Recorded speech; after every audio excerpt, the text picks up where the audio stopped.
ለ10 ደቂቃ ብቻ ፊታችሁን መስታወት የሚያስመስል ቆንጆ ማስክ ይዤላችሁ መጥቻለሁ። ቪዲዮውን እስከ መጨረሻ ተከታተሉ። ፊትን ለማቅላት ለማጥራት፣ እንደዚሁም ደግሞ ቆዳችን እንዳይሸበሸብ፣ ማዲያት ካለብን ማዲያትን ለማስለቀቅ፣ ጥቁር ነጠብጣብ ካለን፣ የብጉር ጠባሳ ካለባችሁ ይህንን ማስክ ቢያንስ በሳምንት 1 ጊዜ ተጠቀሙት። በጣም አሪፍ ነው፣ ትወዱታላችሁ። ሰላም ውድና የተከበራችሁ ቤተሰቦቼ እንዴት ናችሁ? ደህና ናችሁ? እኔ በጣም ደህና ነኝ፣ እግዚአብሔር ይመስገን። የእናንተም ሰላም በያላችሁበት የዓለም ዳርቻ ብዝት ትርፍ ይበልልኝ። የዛሬውን ቪዲዮ እንግዲህ ይህንን ይመስላል። ላይክ በማድረግ ጀምሩት። አመሰግናለሁ። ወደ አሰራሩ አብረን እንግባ። ለዚህ ቻናል አዲስ የሆናችሁ እንኳን ደህና መጣችሁ። ላይክ ሰብስክራይብ በማድረግ እንደውም የደውል ምልክቷን ኦል የምትለዋን በማጥቆር የዘወትር ቪዲዮ ስለቅ እንዲደርሳችሁ ያጥቆሩ። አመሰግናለሁ። ቪዲዮአችን እንግዲህ በመጀመሪያ የጎድጓዳ ሳህን ያስፈልገናል። ከዛ ግብአቶቻችን በጣም ቀላል ናቸው። ለፊታችን ቆዳ ጥራት፣ ቅላት እንደዚሁም ደግሞ ጥቁር ነጠብጣብ ካለብን ማዲያት ካለብን እነሱንም ለማስለቀቅ ይረዳናል። በዋነኝነት እዚህ ጋር የምጠቀማቸው ግብአቶች ያው ሁሉም ተፈጥሯዊ ናቸው። ምንም አይነት ሳይድ ኢፌክት የላቸውም። ለቆዳችን አሪፍ ነው። እርድ ነው ያደረኩት 1 ማንኪያ። በቀጣይ ደግሞ የምጠቀመው ቡና ነው። ቡና እናንተ የሀገር ቤቱ ካላችሁ ቡና በምትጠጡ ሰዓት 1 ሲኒ ቡና አስቀርታችሁ ከምጠጡ ላይ ወይም ዱቄቱን ደግሞ መጠቀም ትችላላችሁ። እኔ ለጊዜው ነው ስከፊን የተጠቀምኩት። እንደምታዩት በዚህ መልክ አዘጋጃለሁ ማለት ነው። ይህንን የተጠቀምኩት ብቻ ባገኛችሁት ቡና ተጠቀሙ ማለት ነው እና በጣም አሪፍ ነው። ቡና ለቆዳችን እጅግ በጣም ቆንጆ ነው።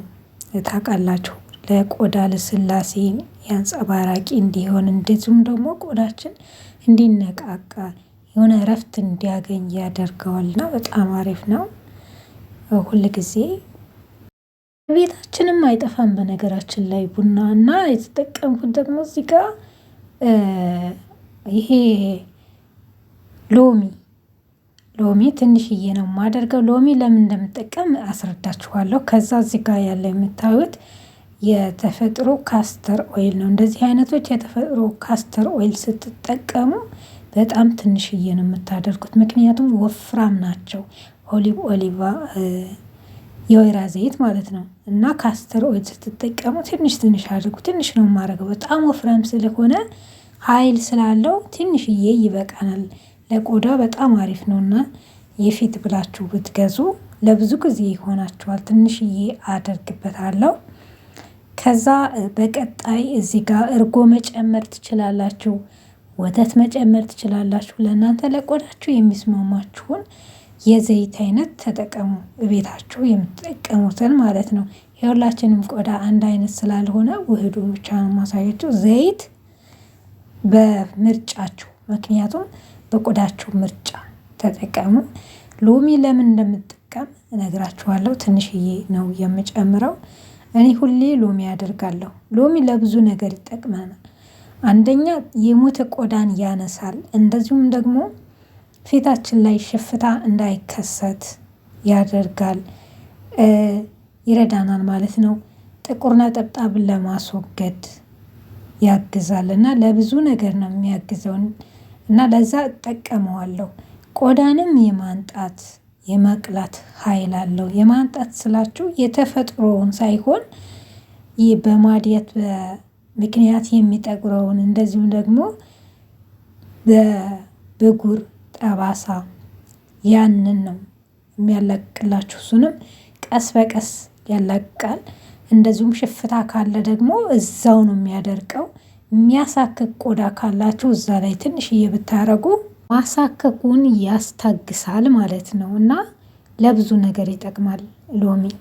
ከዚህም በላይ ብዙ ጥቅሞች አሉት። እኔ ለዚህ ነው የምጠቀመው ማለት ነው። አንድ ነገር ፊቴን ያሳከኝ ምንም ነገር ልጠቀምና ይህንን ሆድ ስትጠቀሙ ምናልባት የቡና አላርጂክ ካለባችሁ ወይ ደግሞ የእርድ አላርጂክ ካለባችሁ ወይ የሎሚ አላርጂክ ያለበት ሰው ካለ በመጀመሪያ ውህዱን ከሰራን በኋላ እጃችን ላይ ቀብተን ለአንድ 10 ደቂቃ ማቆየትና ቴስት ማድረግ ይኖርብናል ማለት ነው። እና ፈትሹት። ምንም ካላደረጋችሁ ለቆዳችሁ ይስማማችኋል ማለት ነው። ከዛ ትጠቀማላችሁ። ሁላችንም እንደዛ ነው የምናደርገው በመጀመሪያ። ከዛን ሁሌ ምርጫችን ይሆናል ማለት ነው። እና ለዛ ነው እኔ ሎሚ ሁል ጊዜ ውስጤ ነው። የምር ለእግሬ፣ ለእጄ፣ ለፊቴም እጠቀማለሁ። በጣም ነው የምወደው። ምክንያቱም በጣም ይጠቅመኛል። ለዛ ነው። እናንተ እንደ ምርጫችሁ አለመጠቀምም ትችላላችሁ። ግን ጥቅሙን ነግሬያችኋለሁ። ይህንን ይመስላል። ነገር ግን ያው እንደ ፍላጎታችሁ ማድረግ ትችላላችሁ። በሱ ቦታ ብርቱካን መጨመር ትችላላችሁ ማለት ነው። የብርቱካን ጁስ ውህዳችን እንግዲህ ይህን ይመስላል። እናንተ በቤታችሁ ያገኛችሁትን ተጠቀሙ። እርድ ደግሞ ስትጠቀሙ የፊት እርድ ብላችሁ ግዙ ማለት ነው። የፊት እርድ አለው። አሊያም ዝንጅብሉን እርጥቡን ገዝታችሁ ፈቅፍቃችሁ ማድረቅና መፍጨት ነው። በቃ ቀላል ነው። እና እዚህ ጋር ወተት ካልተጠቀማችሁ ወይ እርጎ ካልተጠቀማችሁ እንደዚህ አድርጋችሁ ለ3 ቀን ወይም ለ4 ቀን ያክል አዘጋጅታችሁ እንደዚህ ማስቀመጥ ትችላላችሁ ማለት ነው። እኔ ሎሚ ስላረኩበት ያው ትንሽ ለብዙ ቀን አይቀመጥም። ሎሚ ያው ለ2 ቀን ይሆናል ማለት ነው። ግን እኔ አዋሳንሽን የሰራሁት አይተርፈኝም።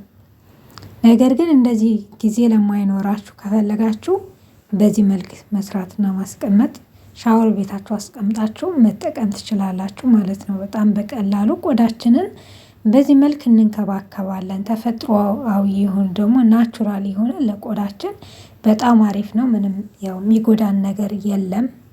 የተጎዳ በማዲያት የተጎዳ ቆዳችንን እንደዚህ እያደረግን በዚህ ብናክመው ቆዳችን ፍክት ያለ ይሆንልናል ማለት ነው። አሁን ደግሞ ወደ አቀባቡ በመጀመሪያ ውህድ ስትቀቡ ምንጊዜም ለብ ባለ ውሃ ቆዳችን እንዲከፈትልን ፊታችንን መታጠብ ይኖርብናል ማለት ነው። ከዛ ውህዳችንን እንቀባለን። ውህዳችን ወደ ውስጥ ዘልቆ ቆዳችን እንዳይሸበሸብ ያለ እድሜ ቆዳ መሸብሸብ እንዳያጋጥመን፣ እንደዚሁም ደግሞ ጥቁር ነጠብጣብ ማዲያት እንዳይወጣብን፣ በተለይ ብጉር እንዳይወጣባችሁ። በሙቀት ሰዓት ብጉር በጣም ነው የሚበረታው። ለምን እንደሆነ ታውቃላችሁ?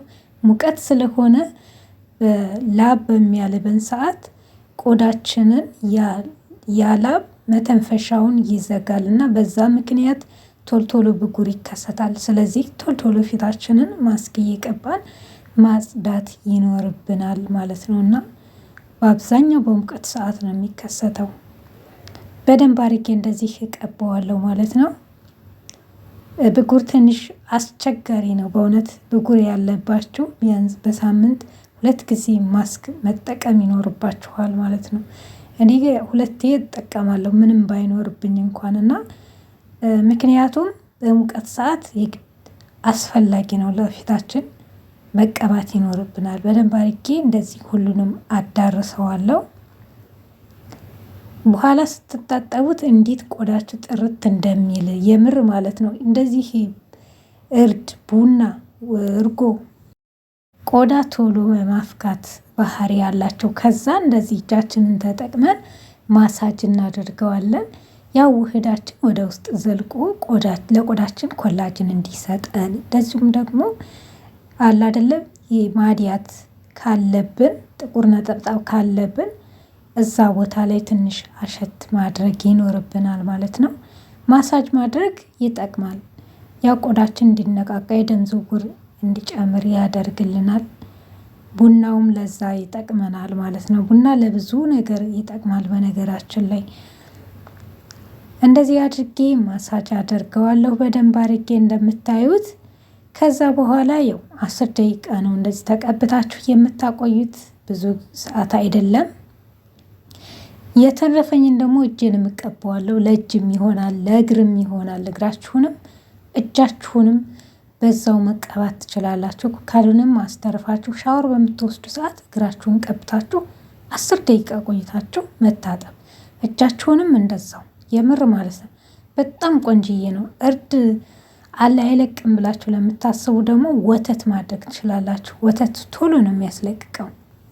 10 ደቂቃ ካቆየሁት በኋላ ተመልሼ መጥቻለሁ። ያው እየደረቀ ለመድረቅ አስቧል ማለት ነው። እና እንደዚህ መጀመሪያ እናነሳዋለን ስንታጠብ ቶሎ ቀለል እንዲለን ወይም ደግሞ ሶፍት ማድረግ አሊያም ሶፍት ካላረጋችሁ እንደዚህ ማንሳት በቃ በቀላሉ ስታነሱት የምር ቆዳችሁ እንዴት ፍክት እንደሚል በእውነት ቡና ለቆዳ ጥራት አንደኛ ነው። በዓለም ዙሪያ እየተመሰከረለት ቫይራል የወጣ ማለት ነው እና የፊት ቆዳን የማጥራት የማቅላት ግሎ የማድረግ ሶፍት የማድረግ ባህሪ ያለውና ቡና ሁላችንም ቤት ይገኛል።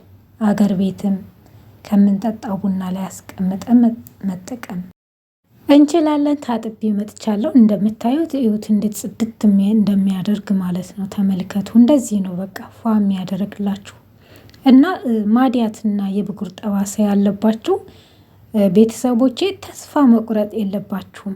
ቀስ በቀስ ስለሆነ የሚለቀው ዝም ብላችሁ ተጠቀሙት ማለት ነው። ይለቅላችኋል። ከዛ ቆዳችሁ እንደዚህ ፏ ያለና ፍክት ያለ ይሆናል ማለት ነው እና ተጠቀሙት። ትወዱታላችሁ ብዬ ተስፋ አደርጋለሁ። ከዛን ሞይስቸራይዝ እናደርጋለን። ብዙ ሳናዳርቅ ቆዳችንን ውሃ እንዳለው እንቀባለን ማለት ነው። እዚህ ጋር የተጠቀምኩት ቫልዚን ነው። አንደኛው ከኮኮናት ኦይል ጋር ወይም ደግሞ ከባቢ ኦይል ጋር አንድ ላይ ቀልቀል እያደረጋችሁ መጠቀም ወይም ክሬም መስራት ትችላላችሁ። ከታጠብን በኋላ በቃ የግድ የሆነ ነገር ቀብተን ሞይስቸራይዝ ማድረግ አለብን። ምክንያቱም ቆዳችን ድርቅ እንዳይልና ድጋሚ የመሸብሸብ ባህሪ እንዳይኖረው ማለት ነው። ምክንያቱም የቆዳ ድርቀት ለመሸብሸብ በጣም ያጋልጣል። ስለዚህ ሞይስቸራይዝ አድርጉት በደንብ ማለት ነው እና ተጠቀሙት። ህይወት ፊቴ እንደ ጽድት ጥርት እንዳደረገልኝ ማለት ነው። በዚህ መልክ ተጠቀሙ እየሰራችሁ። በሌላ ጊዜ ደግሞ የምሰራላችሁ ቪዲዮ ካለ የፀጉርም ሆነ የፊት እንደዚሁም የእጅ የእግር በኮመንት አሳውቁኝ ማለት ነው። ሁላችሁንም በጣም ነው የማመሰግነው ስለምትሰጡት አስተያየታችሁ። በሌላ ቪዲዮ እስከምንገናኝ ድረስ ወዳችኋለሁ። ባይ